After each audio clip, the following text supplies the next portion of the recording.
No hei, mä oon Satu Nummelasta ja oon asunut Helsingissä ja nyt yli 20 vuotta oon asunut Nummelassa.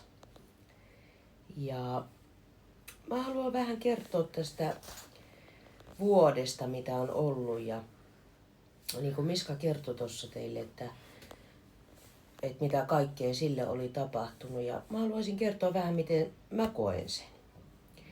Ja täytyy sanoa, että ollut aika järkyttävä kokemus jälleen, että on ollut hyviä aikoja, on ollut myös huonoja aikoja. Niin se tarkoittaa meidän elämässä, Meidän 30 elämässä. vuoden aikana. Kyllä. Mm. Et 30 vuoteen mahtuu todella paljon. Ja tällä hetkellä on hyvä aika ja toivon ja rukoilen Jumalaa, että se jatkuu tästä eteenpäinkin. Meillä on tyttö Alicia ja mä toivon, että se saisi nähdä vaan pelkkää hyvää ja kokea pelkkää hyvää tässä elämässä. Ja niin varmaan jokainen vanhin toivoo sitä lapselleen. Ja toi vuosi mitä oli ja mä ymmärrän sen, että se oli Miskalle semmoinen loppuun palaminen.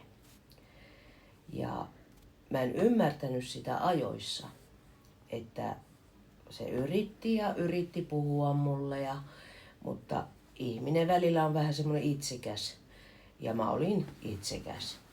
Että mä en kuunnellut sitä, vaan mä aina, että minä olen oikeassa ja minä tiedän. Ja oikeasti mä en tiennyt, ennen kuin oli sitten liian myöhäistä. Mutta tänä päivänä mä tiedän, mistä kaikki johtuu. Ja kiitän Jumalaa siitä, että me ollaan oikeasti tänä päivänä tässä. Ja mitäs muuta mä osaan kertoa? No sä oot Satu kasvanut tämän viimeisen vuoden aikana vanhempana. Sä oot niinku oppinut sen äidin roolin sillä tavalla, että mä oon ihan järkyttynyt, miten läsnä sä osaat olla Alician kanssa. Mitä aikaisemmin sun ei ehkä tarvinnut tehdä, kun mä olin. Ja miltä susta tuntuu, niin kun, miten sä koet tämän, niin kun nämä sun oppimat asiat, tämän vaikeuksien kautta oppimat asiat, niin tuntuuko ne tänään hyvältä vai huonolta? Vaihtaisitko jotenkin siihen, mitä se on ollut joskus aikaisemmin tää elämä? En vaihtaisi. Sillä hetkellä ne tuntui järkyttävältä.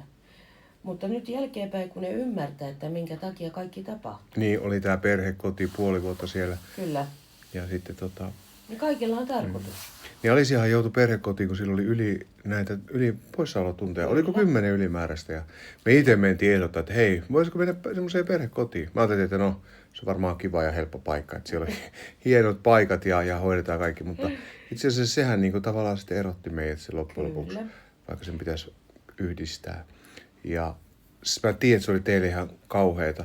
Sano parilla sanalla, miten sä kuvailisit sitä perhekodin sitä aikaa ja jälkikäteen ajatellen? Niitä tunteita, mitä se herätti. No alussa se oli järkytys. Se oli ihan järkyttävää. Me jäätiin sitten Alician kanssa kahdestaan sinne ja lapsi joutui turvaamaan minuun ja minä lapseen ihan täysin. Ja siellä oli työntekijät noin 8 tuntia päivässä meidän kanssa. Mutta mä ymmärrän sen jälkeenpäin, että se kaikki oli hyväksi meille.